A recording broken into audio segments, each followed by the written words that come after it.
Hey guys! First of all, Happy Lunar New Year. I know that I said Happy New Year in the previous video, but our traditions follow the lunar calendar. So, Happy Lunar New Year. I hope you enjoyed your break, got to spend some time with your family and your relatives, and freshened up to really get this year going on a very good start, a strong one. So, today we're going to talk about the February writing assignment. Now, the format of the essay is going to be exactly the same as you did in January. We're still working on the both sides and opinion essay. If you're either new or you're still kind of unsure about, what we talked about last month, please check last month's video and jog your memory. So today I want to talk to you about the most important part of your essay. So in a standard 5-paragraph essay, you have the introduction, you have 3 body paragraphs, and you have the conclusion, right? So out of these 3 parts, the introduction, the body paragraphs, and the conclusion, which one do you think is the most important? Do you think the most important part is the introduction? Or do you think the most important part are the body paragraphs? Or do you think the most important part is the conclusion? Now, if you guess the body paragraphs, you are correct. Not only does it take up most of the space in your essay, that's not the only reason why the body paragraphs are the most important part of your essay. Strictly speaking, the body paragraphs are where you develop your ideas, you develop your point to get across to the audience. And so, of course, all of your content, all of your information are going to reside in your body paragraphs. That's why today I really want to break down a very well-written body paragraph and see what that entails. So here, maybe you're already familiar with this diagram. Maybe it's the first time you're looking at it. It doesn't matter. We're going to go through it together.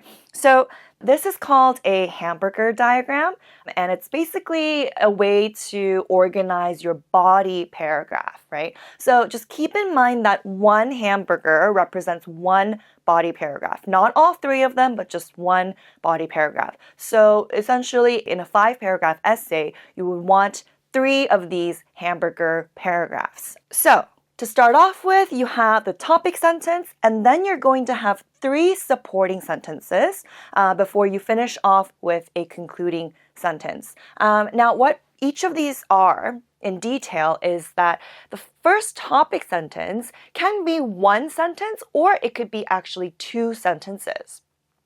Just depends on how long your essay is going to be. And the purpose of the topic sentence is to inform the reader of the main idea of the paragraph, which should connect with the introductory thesis, which is the sentence in your introduction, and it's the focus of the whole essay. One of the focuses of the whole essay.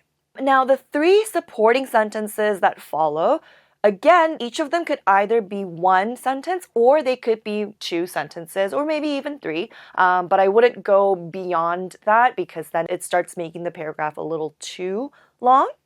And they should include the following to support your topic sentence. So they should either include an evidence, which are facts and statistics, or examples or explanations.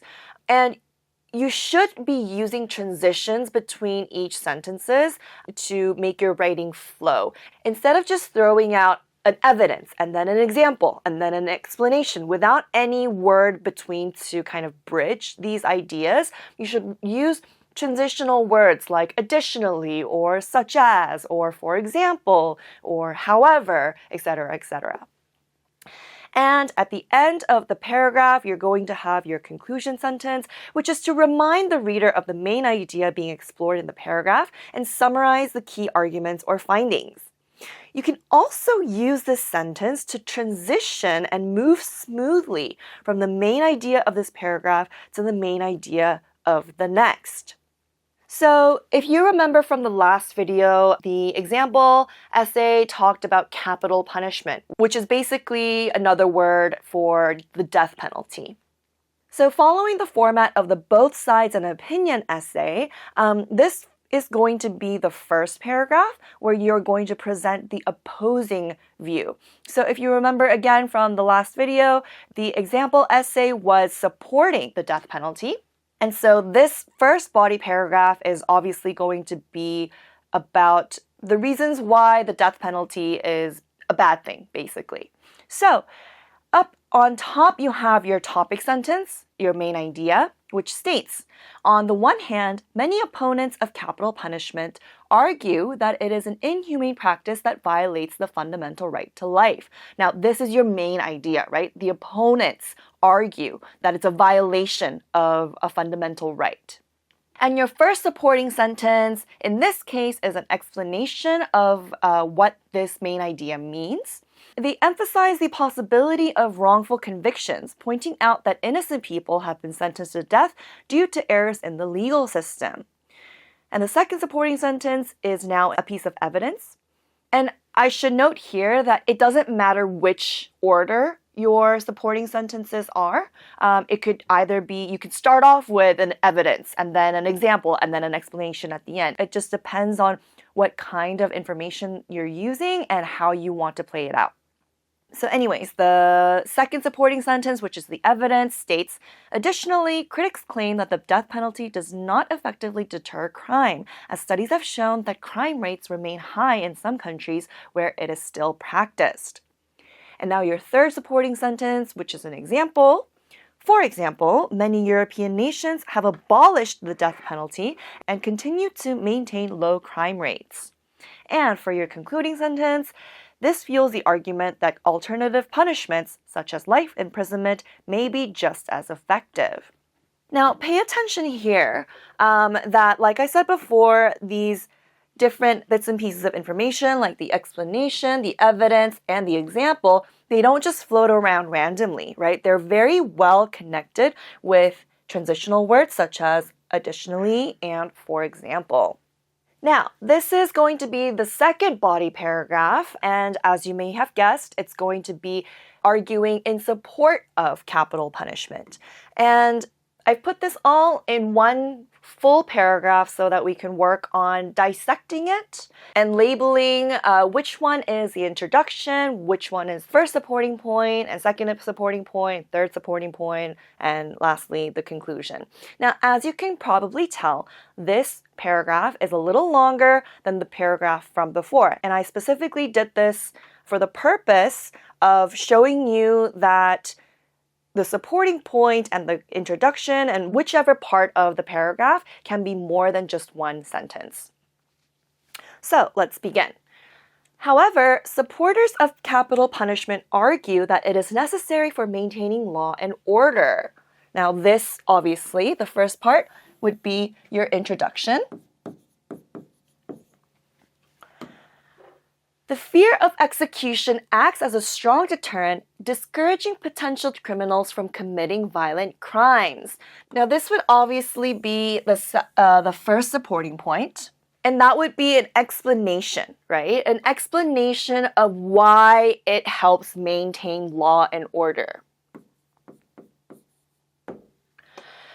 A study conducted by researchers at Emory University found a significant correlation between executions and a decrease in homicide rates, and estimated that each execution in the United States prevents an average of 18 murders, suggesting that the death penalty has a measurable deterrent effect. Now, this is obviously an example of evidence, right? It's talking about a factual study that was conducted to obtain some kind of data. Now, even though this is different from the explanation from the sentence before, and it is a piece of evidence, it's still talking about the idea presented in the first supporting sentence. So this would still count as a first supporting point. So blah, blah, blah, blah, blah, all the way down to here. And then we continue. In many cases, families of victims see capital punishment as the only way to achieve true justice, as it guarantees that those who commit the most heinous crimes face the ultimate punishment. Now here, we're starting to talk about a different point, right? Now we're talking about this sense of justice for the families of the victims. So this would be supporting point number 2.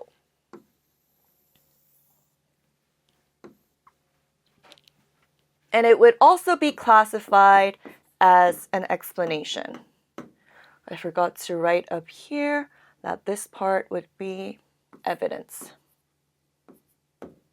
Furthermore, the death penalty ensures that the most dangerous offenders can never harm society again.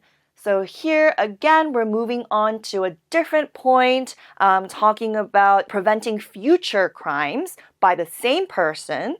Up here, we talked about preventing future crimes done by other people, right? But here, we're starting to talk about, the person who committed the crime, the criminal. If they underwent the death penalty, they will not be able to commit future crimes anymore because obviously they're not alive anymore. So this would be the start of your third supporting point, which is started with another explanation of that point. And we continue. The fact that the serial killer Ted Bundy, infamous for his heinous crimes, managed to escape from prison twice, killing even more victims before finally getting executed, illustrates that for the particularly wicked, capital punishment is sometimes the only way to ensure that such individuals can never claim another innocent life. This is an example this time because Ted Bundy was an actual serial killer who existed, and this is something that actually happened. He escaped twice from prison, once from like a courthouse, I think, and then went on to murder even more people. So this kind of illustrates that the point illustrated by the previous paragraph where they said very extensive punishment like life sentences in prison may still be enough. This point directly negates that previous point, making your argument stronger for this essay. So again, this is a part of the third